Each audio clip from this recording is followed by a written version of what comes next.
Hello दोस्तों, मैं राजेश प्रसाद उत्कर्ष classes Hazaribagh में आपका स्वागत है।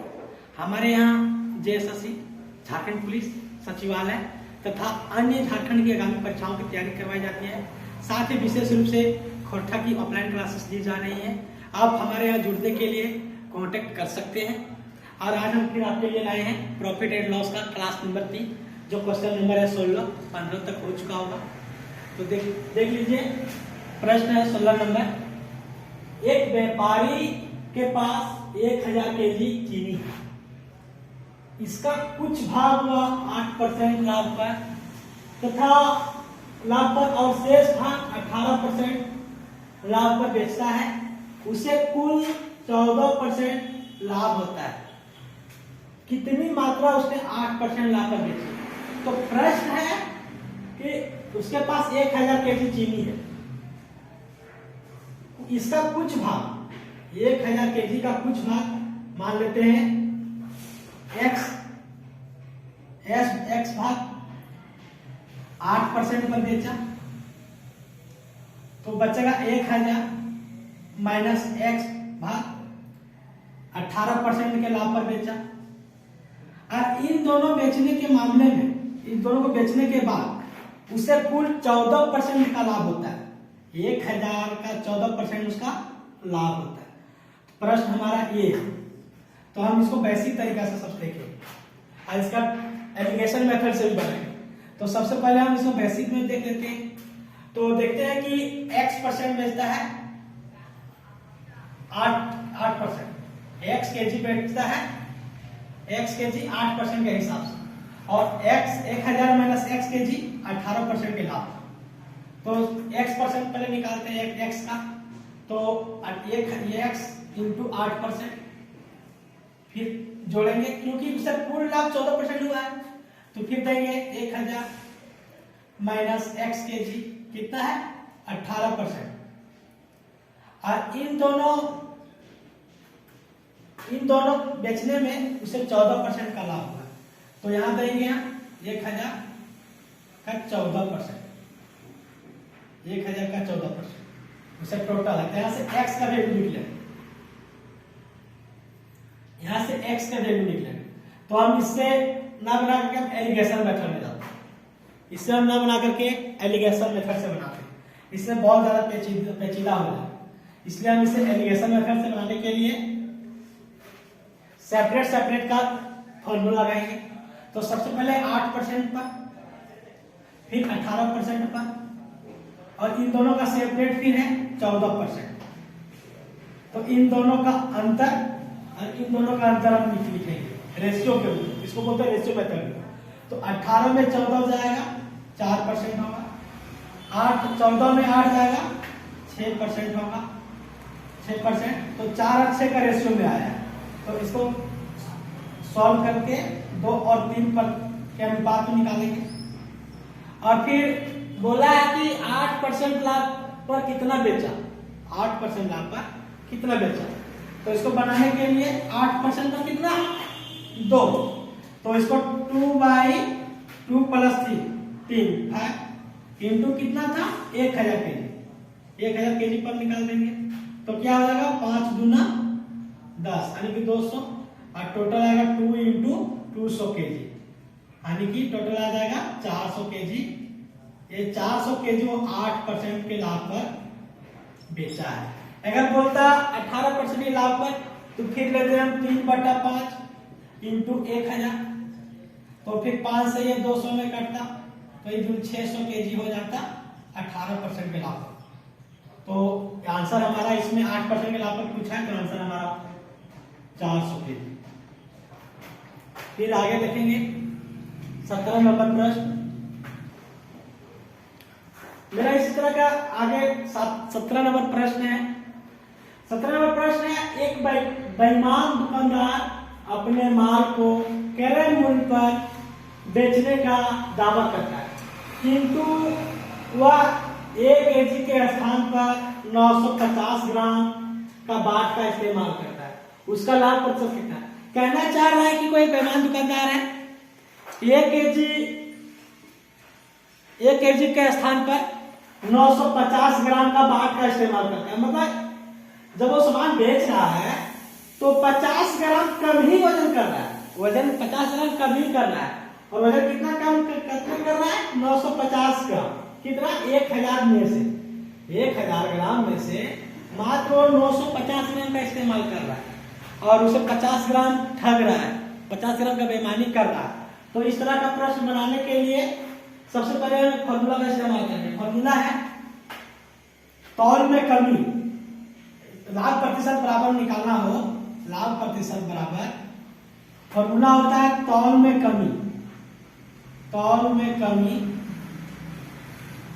बट्टा तौल, कितना तौलने का उपयोग में लाता है, बट्टा तौल। जैसे यहाँ तौल का इस्तेमाल किया हुआ 950 ग्राम, तो नीचे आएगा 950 ग्राम। 1000 ग्राम में से 1000 ग्राम में से कितना ग्राम का वजन करता है? तो 950 ग्राम का वजन कर रहा है इंटू 100। फॉर्मूला हमारा ये। तो तौल में कमी कितना किया है? 950 ग्राम का इस्तेमाल किया है। तो कितना कमी किया है? 50 ग्राम की कमी, 50 ग्राम की कमी। तो तौल में कमी, तो तौल में कमी तो 50 ग्राम बटे तौल में इस्तेमाल 950 इंटू 100। ये हमारा फॉर्मूला है। इससे हम उसका लाभ प्रतिशत निकाल सकते हैं। तो ए 0 से 0 कट जाएगा, 5 से आपका आ जाएगा 19 बार में, तो हो जाएगा 100/19%, 100/19%। इसको हम लिख सकते हैं 19 पूर्णांक 19 × 95 फिर 5/19, इतना प्रतिशत वो लाभ कमाता है। ये हमारा आंसर है, ये हमारा आंसर है। मेरा 18 नंबर प्रश्न है, यदि रमेश ₹10 में 11 की दर से वस्तुएं खरीदता है तथा उन्हें ₹11 में 10 की दर से बेच देता है तो उसका प्रतिशत लाभ ज्ञात करें। तो इस तरह के प्रश्न को हम बहुत शॉर्ट में बना सकते हैं। जैसे कि सबसे पहले लिखेंगे 10 रुपया में 11 वस्तु, फिर 11 रुपया में 10 वस्तु। तो इन दोनों को हम तिरछा गुना करेंगे, इन दोनों को हम तिरछा गुना करेंगे। तो 11 रुपया में 10, तो 10 रुपया में 11 करेंगे 121 और 10 देंगे 100। तो इस तरह से इसका प्रतिशत लाभ हो जाएगा 21/100, 121 × 100।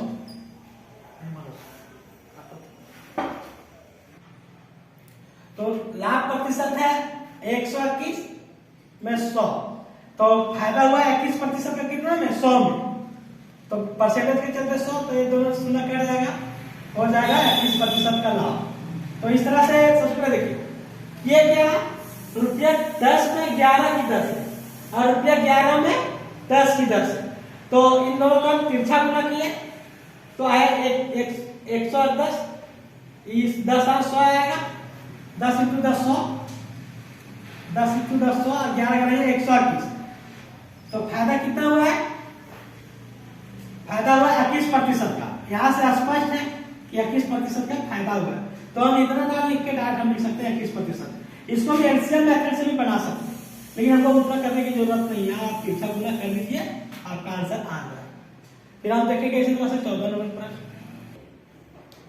नेक्स्ट नंबर प्रश्न हमारा, किसी वस्तु को 39 रुपया में बेचने पर उतने ही प्रतिशत लाभ होता है जितना प्रतिशत उसका क्रय मूल्य। तो क्रय मूल्य ज्ञात करना है और इसमें हमें ऑप्शन भी दिया हुआ है, क्योंकि एग्जाम में तो ऑप्शन रहता ही है। तो ऑप्शन दिया हुआ है, ऑप्शन ए में 29, ऑप्शन बी में 35, ऑप्शन सी में 30, ऑप्शन डी में 9। तो हमारा आंसर हो जाएगा ऑप्शन नंबर सी। देखिए कैसे हुआ। तो प्रश्न बोल रहा है कि 39 बेचने पर उतने ही प्रतिशत लाभ होता है, उतने ही प्रतिशत का जितना कि क्रय मूल्य। तो सबसे पहले हम देखेंगे कि वस्तु का क्रय मूल्य x है, फिर बोल रहा है कि x है क्रय मूल्य, और क्रय मूल्य का ही प्रतिशत लाभ है। जितना क्रय मूल्य उतना ही प्रतिशत लाभ है। तो क्रय मूल्य x है, तो x ही प्रतिशत लाभ है, x/100 बराबर लाभ कितना होगा? उसका 39 रुपया पर बेच रहा है। क्रय मूल्य में लाभ जोड़ेंगे CP प्लस लाभ इक्वल टू आ जाएगा हमारा ST। तो वही चीज ना लिखेंगे सीपी प्लस लाभ इक्वल टू एसपी। तब बोल रहा है कि x का x प्रतिशत बराबर 39। किसी वस्तु को x रुपया में x रुपया के क्रय मूल्य है और x ही प्रतिशत का लाभ होगा, तो इस कंडीशन में इसको सॉल्व करेंगे तो हमारा x निकल जाएगा, x हमारा क्रय मूल्य। तो इसको हम सबसे पहले ऑप्शन से लेते हैं। ऑप्शन हमारा 30 है, तो ऑप्शन 30 लेते हैं। तो 30 प्लस 30 का 30% बटा 100 बराबर 39 आ जाना चाहिए। तो ये दोनों शून्य से दोनों कट गया, तो 30 प्लस 9 इक्वल टू 39। ये 39 है, ये ऑप्शन से इस तरह हो जाएगा। अगर हम ऑप्शन से ना सॉल्व करें तो बेसिक में हम सबसे पहले देखते हैं। क्योंकि बेसिक है क्या, माना कि क्रय मूल्य x है और x का ही x प्रतिशत लाभ बोल रहा है कि बेचने पर उतना ही प्रतिशत लाभ होता है जितना प्रतिशत का क्रय मूल्य है। तो क्रय मूल्य हमारा x है, तो x का ही x प्रतिशत x इंटू x बटा 100 बराबर 39 सीपी। इसको सॉल्व करने के लिए 100x प्लस x स्क्वायर बराबर 3900। फिर इसी को आगे सॉल्व करते हैं, तो x square plus 100x minus 3900 equal to 0। फिर आगे सॉल्व करते हैं x स्क्वायर प्लस, इसको हम तोड़ते हैं 130 और 30 में, 13 3900। तो इसको तोड़ने के लिए 130x माइनस आना चाहिए कितना 100, तो इसको घटा देते हैं 30x माइनस 3900 इक्वल टू 0। फिर यहाँ से x कॉमन लेते हैं x, तो यहाँ जाएगा x प्लस 130 x प्लस 130, फिर माइनस हम कॉमन लेते हैं 30, फिर आ जाएगा हमारा x, यहाँ हो जाएगा माइनस प्लस हो जाएगा माइनस प्लस माइनस, तो फिर आ जाएगा हमारा यहाँ 130 इक्वल टू 0। तो फिर देखते हैं x माइनस 30 एक ग्रुप बना, दूसरा ग्रुप बना हमारा x प्लस 130 इक्वल टू 0। तो हम पहला ग्रुप लेते हैं x माइनस 30 बराबर 0 और एक ग्रुप लेते हैं x प्लस 130 बराबर 0। तो इसमें आया x बराबर 30 और इसमें आया x बराबर माइनस 130। तो माइनस वाला होगा नहीं, होगा हमारा 30 प्लस वाला पॉजिटिव वाला, तो पॉजिटिव वाला 30 है, तो यही इसका क्रय मूल्य है। क्रय मूल्य हम क्या माने थे, सीपी बराबर x माने थे, वही हमारा सीपी आया। तो इसको हम इतना ना बना करके डायरेक्ट हम ऑप्शन पुट कर सकते हैं इसी पर, यही डायरेक्ट ऑप्शन पुट कर दीजिए। ऑप्शन उठा के 29 देखिए, 29 प्लस 29 का 29% नहीं आएगा, 35 का 35% नहीं आएगा। अगर हम 30 लेते हैं तो 30 प्लस 30 का 30% बटा 100 बराबर 39 आ जाना चाहिए, हमको इतना आना चाहिए। तो ये दोनों शून्य से दोनों शून्य कट जाएगा, बच जाएगा 30 प्लस 3 9 इक्वल टू 39। देखते हैं कि 39 बराबर 39 से आ रहा है, तो हमारा ऑप्शन नंबर सी सही है। इस तरह से हम डायरेक्ट ऑप्शन से बना सकते हैं। तो नेक्स्ट जो प्रश्न है वो है, किसी वस्तु को 80 रुपये में बेचने पर प्राप्त हानि उसी वस्तु को 120 रुपये में बेचने पर प्राप्त लाभ के समान है, तो वस्तु का क्रय मूल्य क्या है। तो इस तरह के प्रश्न में हम लोग पहले पढ़ चुके हैं। तो सबसे पहले पढ़े थे कि SP1 प्लस SP2 बटे 2, इससे हमारा आंसर डायरेक्ट सीपी निकालना है, वस्तु का क्रय मूल्य निकालना। तो SP1 हमारा क्या है 80, SP2 हमारा है 120,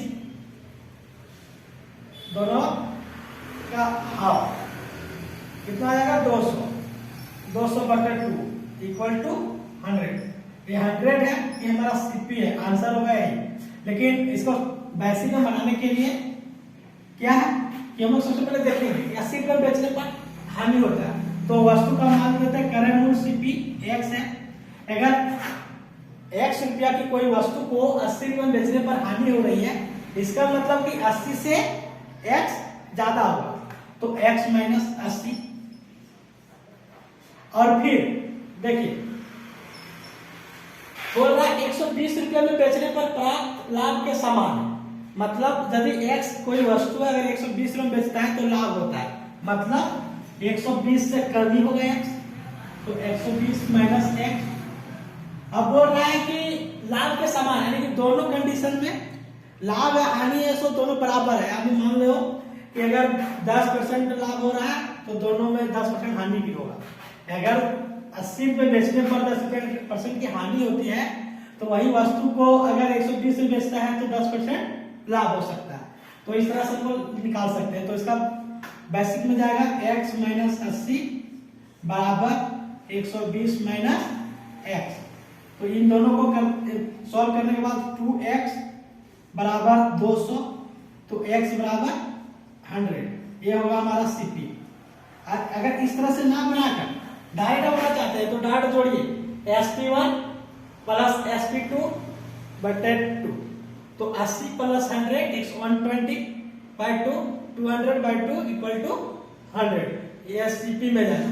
अगर पूछ ले प्रतिशत तो कितना प्रतिशत लाभ अथवा हानि हो रही है, तो यहाँ से अगर प्रतिशत लाभ अथवा हानि निकालने के लिए सबसे देखेंगे कि कितना CP 100 80 रुपये में बेच रहा है, CP 100 80 में बेच रहा है, तो 20 रुपया हानि अथवा लाभ, फिर CP क्या 100 इंटू 100 बराबर 20% का हानि अथवा लाभ हो सकता है इसमें, 20% का लाभ अथवा हानि। अगर ये लाभ में निकला, लाभ में अगर इसी को हानि में निकालते तभी इसी तरह आता, तो यही होता है वस्तु का क्रय मूल्य क्या है, क्रय मूल्य 100 है। तो यही चीज है, बोल रहा है कि वस्तु को बेचने पर प्राप्त हानि उसी वस्तु को बेचने पर प्राप्त लाभ के बराबर है। तो वही चीजें दोनों कंडीशन में बराबर है। तो इसका CP ये निकलेगा। CP निकालने के लिए SP1 प्लस SP2 बटे 2, फिर SP दिया हुआ है 80 120 SP2 बटे 2, 200 बाई 2 इक्वल टू 100। ये हमारा बेसिक से भी बना और शॉर्ट ट्रिक से भी बना। ये हम करके दिखा दिए कैसे होता है। इस पर आपको ध्यान नहीं देना, क्वेश्चन भी नहीं पूछा, अगर पूछते तो इस तरह से बना लेंगे। तो आगे में हमारा क्वेश्चन अगर आगे देखेंगे तो फिर आगे नेक्स्ट नंबर प्रश्न है